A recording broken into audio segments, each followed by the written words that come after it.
দিল্লির যন্তর মন্তরে ককরোচ জনতা পার্টির আন্দোলনের রেশ কাটতে না কাটতেই ফের শিক্ষার্থী আন্দোলনে উত্তপ্ত ঝাড়খণ্ড।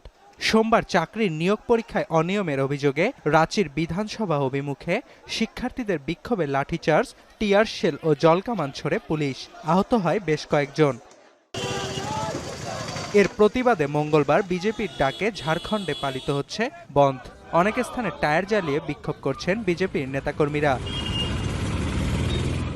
শুধু ঝাড়খণ্ড নয়, চলমান আন্দোলনের ছাপ দিল্লিতেও। পার্লামেন্ট ভবনের সামনে পুলিশি হামলার প্রতিবাদ জানিয়ে বিক্ষোভে নামে শাসক দল বিজেপি নেতৃত্বাধীন এনডিএ জোটের এমপিরা। তাদের অভিযোগ, ঝাড়খণ্ডে শিক্ষার্থীদের শান্তিপূর্ণ আন্দোলনে ইচ্ছাকৃত হামলা চালিয়েছে রাজ্যটির ক্ষমতাসীন দল ঝাড়খণ্ড মুক্তি মোর্চা।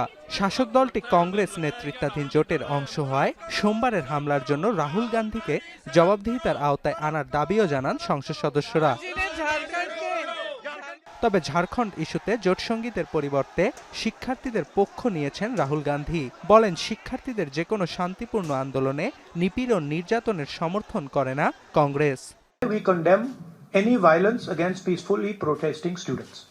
Does not matter where it is happening, we condemn it, we are against it, we do not recommend it, we do not support it. এদিকে টানা ৯ দিন ধরে অনশনরত ঝাড়খণ্ড আন্দোলনের প্রধান মুখ দেবেন্দ্রনাথ মাহাতোর শারীরিক অবস্থার অবনতি ঘটায় তাকে হাসপাতালে ভর্তি করা হয়েছে।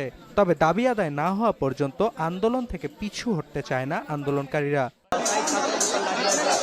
আর ঝাড়খণ্ডের মুখ্যমন্ত্রী হেমন্ত সোরেনের অভিযোগ, শিক্ষার্থীদের আন্দোলনে ফায়দা লুটছে বিরোধী শিবির। আন্দোলন প্রত্যাহার করে শিক্ষার্থীদের ফের সংলাপের আহ্বান জানান তিনি। সোমবারে বিশৃঙ্খলার ঘটনায় জড়িতদের শনাক্তে সিসিটিভি ফুটেজ খতিয়ে দেখছে পুলিশ।